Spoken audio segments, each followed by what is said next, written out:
कलयुग में फिर जन्मे थे पांडव, जानिए किसने कहाँ लिया था जन्म। भविष्य पुराण में अश्वत्थामा द्वारा पांडव पुत्रों के वध का तथा पश्चाताप पांडव द्वारा शिव जी से युद्ध का विस्तार से वर्णन है। भविष्य पुराण में यह भी बताया गया है कि शिव जी से युद्ध करने के कारण पांडवों को कलयुग में पुनः जन्म लेना पड़ा था। आइए जानते हैं विस्तार से इस प्रसंग को।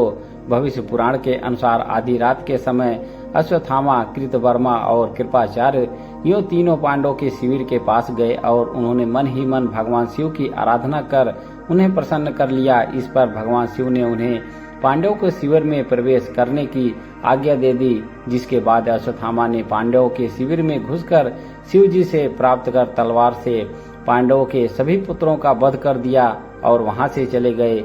जब पांडवों को इसके बारे में पता चला तो उन्होंने उसे भगवान शिव की ही करनी समझकर उनसे युद्ध करने के लिए चले गए। जैसे ही पांडव शिव जी से युद्ध करने के लिए उनके सामने पहुंचे, उनके सभी अस्त्र शस्त्र शिव जी में समा गए और शिव जी बोले, तुम सभी श्री कृष्ण के उपासक को, इसीलिए इस जन्म में तुम्हें इस अपराध का फल नहीं मिलेगा, लेकिन इसका फल तुम्हें कलयुग में फिर से जन्म लेकर भोगना पड़ेगा।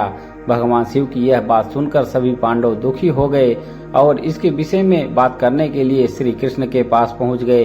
तब श्री कृष्ण ने उन्हें बताया कि कौन सा पांडव कलयुग में कहां और किसके घर जन्म लेगा। भविष्य पुराण के अनुसार कलयुग में युधिष्ठिर वत्स्य राज नाम के राजा के पुत्र बने और कलयुग में उनका नाम था मलखान। कलयुग में भीम वीरण के नाम से जन्मे थे और वे वनरस नाम के राज्य के राजा बने।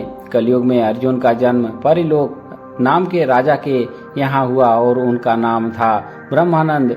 कलयुग में नकुल का जन्म कान्यकुंज के राजा रत्नभानु हुआ, उनका नाम था लक्षण। कलयुग में धृष्टराज का जन्म अजमेर में पृथ्वीराज के रूप में हुआ और द्रौपदी ने उनकी पुत्री के रूप में जन्म लिए, जिनका नाम बेला था। कलयुग में महादानी कर्ण के तारक नाम के राजा के रूप में जन्म लिया। कलयुग में सहदेव ने भीम सिंह नामक राजा के घर में देवी सिंह के नाम से जन्म लिया।